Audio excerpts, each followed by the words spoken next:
কথা শোনেন, আমার কথা শোনেন আগে আপনি, আমার কথা শোনেন।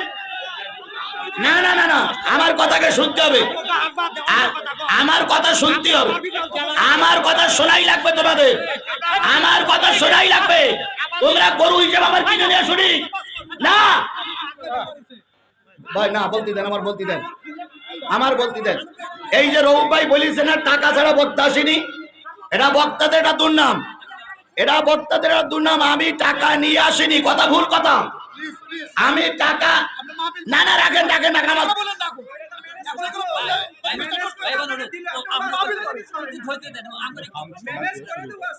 তোমাকে মুরব্বী হিসেবে ওগুলো নাই বলবো, ওরা শান্ত হোক, কারো নাম এগুলো এগুলো কি হবে।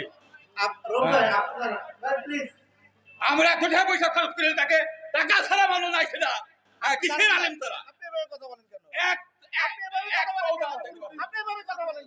ওইভাবে বলতে হবে, টাকা ছাড়া মানুষ নাই, সকালবেলা টাকা পাঠান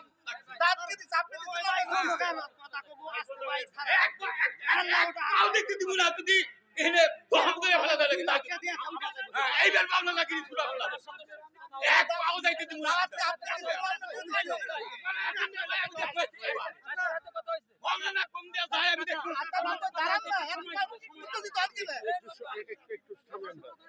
আমার 2 মিনিট কথা শুনবেন, তারপর আলোচনা হবে। আমার আজকের মাহফিল হচ্ছে এখান থেকে 1 বছর আগে দাওয়াত নেওয়া ঢাকার বিভাগের ভিতরে, যখন এই ছেলেরা মোত্তালেব এটা টুপির ব্যবসা করে সিরাজগঞ্জ শহরে। এই ছেলেরা আমার কথাকে শোনো, আমার কথাকে শোনো, সবাইকে শুনতে হবে। নিশ্চয়ই এখানে কেউ গরু না, সবাই মানুষ, প্রত্যেকের বিবেক আছে, বিবেক আছে না? যারা হুমকি দিচ্ছে রাত পর্যন্ত থাকতে, ওদের বিবেক নাই? ওরা মানুষ না? আমরা ওয়াজ করতেছি, আমরা মানুষ না? যে ছেলেগুলো এখানে মস্তানি দেখাচ্ছে, যে হুজুরের এখানে বন্দি করে, ওরাও তো মানুষ। এদেরকে সবাইকে শোনার জন্য অনুরোধ করছে, আমার কথাগুলোকে শুনতে হবে। তারপরে ভুল ত্রুটি যেটা হয়, কম্প্রোমাইজ যেটা হয়, সেটা হবে, আগে শুনতে হবে। সেটা হলো আমার এই মাহফিলটা নেওয়ার পক্ষপাতে আমি না। সে মোত্তালেব কই আছে? আর একটা ছেলে, যে ছেলেটা এখানে ডেকে নিয়ে আসলাম আপনাদের সামনে, এই 2টা ছেলে থেকে মূলত মাহফিলের দাওয়াত নেই। এই যে রৌফ ভাই বলতেছেন, রৌফ ভাই এই পর্যন্ত কোনোদিন আমার সামনে আসেনি, কথাও বলিনি। 1 2 নম্বর কথা হচ্ছে, আমার দাওয়াত নেওয়া হলো জোহরের পরের থেকে আসর ওয়াক্ত পর্যন্ত, সেই হিসাবে পোস্টারও ছাপানো। মাওলানা আজিজুল ইসলাম জিহাদি বাদ জোহর হইতে শুরু, এটা কিন্তু এখানে তাই লেখা আছে। কি হইতে শুরু বলেন? এখানে বাদ জোহর হইতে শুরু। তাহলে আমার কথা আর পোস্টারের কথায় মিল আছে? বলেন মিল আছে কিনা? আমি দাওয়াত নিছি জোহরের পরের থেকে কোন পর্যন্ত? আসর ওয়াক্ত পর্যন্ত। এরপরে পোস্টারও করা তাই। এবার রৌফ ভাই যে এসে বলে গেলেন টাকা ছাড়া বক্তা আসেনি, সম্পূর্ণ মিথ্যা কথা। টাকা ওই যে ছেলেরা টাকা নেছে, ওই যে ছেলেরা টাকা নেছে। এই রৌফ ভাই, আপনি আগে আমার কথা শোনেন, আমার কথা শোনেন আগে, আমার কথা শোনেন, আমার কথা শোনেন আগে আপনি, আমার কথা শোনেন। না না না না, আমার কথাকে শুনতে হবে, আমার কথা শুনতে হবে, আমার কথা শোনাই লাগবে তোমাদের, আমার কথা শোনাই লাগবে। তোমরা গরু হিসেবে আমার কিনে নিয়ে শুনি না ভাই, না বলতে দেন, আমার বলতে দেন। কারণ এখানে যারা মঞ্চে আছে সব জামাতের ভাই, সব বিএনপির ভাই। ডান হাতে পেরেক উঠলে যেমন বাম হাতে ব্যথা লাগে, বাম হাতের আঙুল কাটা গেলে ডান হাতে ব্যথা লাগে। বিএনপির ভাইরা, জামাতের ভাইরা একসঙ্গে আন্দোলন করেছিল আমরা। বিএনপির ভাইয়ের যদি পায়ে কাটা ফুটে, সে ব্যথাটা আমার অন্তরে লাগা স্বাভাবিক। কারণ আমার যতগুলো মামলা, সর্ব মামলায় আসামি হলো সর্বশেষ, সবচেয়ে ছোট মামলার আসামি হলাম 45 জন, আর সর্বোচ্চ মামলার আসামি হলো 190 জন। তা যতগুলো মামলা হয়েছে, যতগুলো আসামি, তার ভিতরে অর্ধেকের বেশি বিএনপি আর অর্ধেক জামাত। তাহলে মামলা খাওয়া 2 পার্টি। কথা বলেন, কথা বলেন। এই জন্য কোনো পার্টির বিরুদ্ধে স্লোগান নয়, স্লোগান হবে আল কোরআনের পক্ষে, আল কোরআনের বিপক্ষে। কথা বলেন ঠিক না ঠিক? কোনো দলের পক্ষে বিপক্ষে আমরা স্লোগান দেব না, কারণ সবাই আমরা ভাই ভাই, সবাই আমরা কি? জোরে বলেন, সবাই আমরা কি?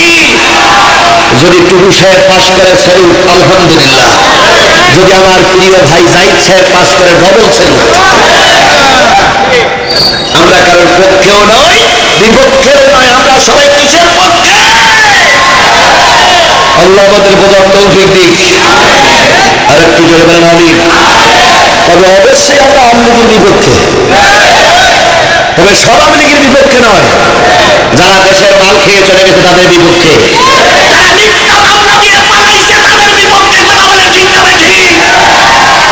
সাধারণ যারা কর্মী ভাই আছেন তারা আমাদের ভাই।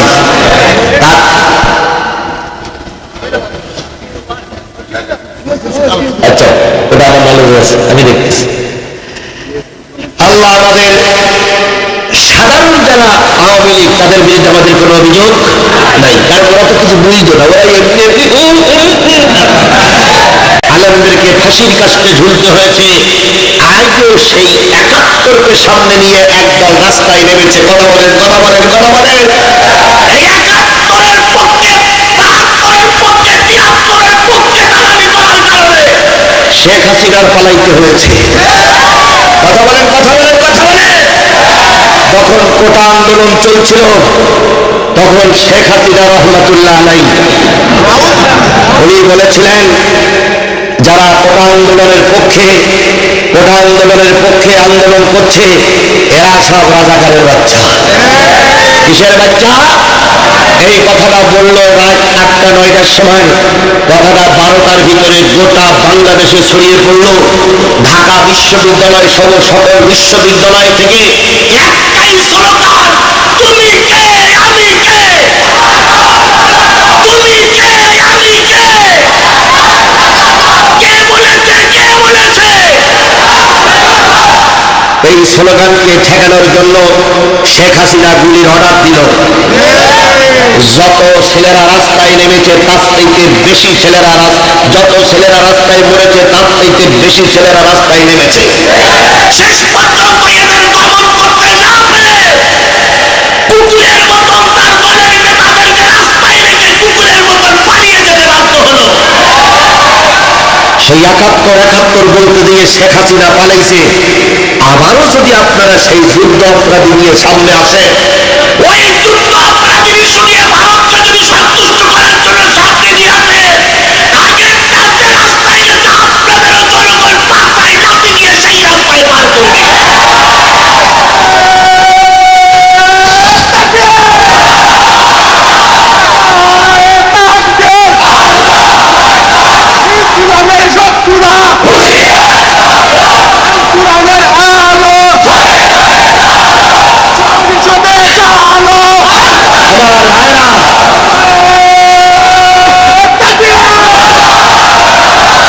স্লোগান যা হবে কোরআন হাদিসের পক্ষে।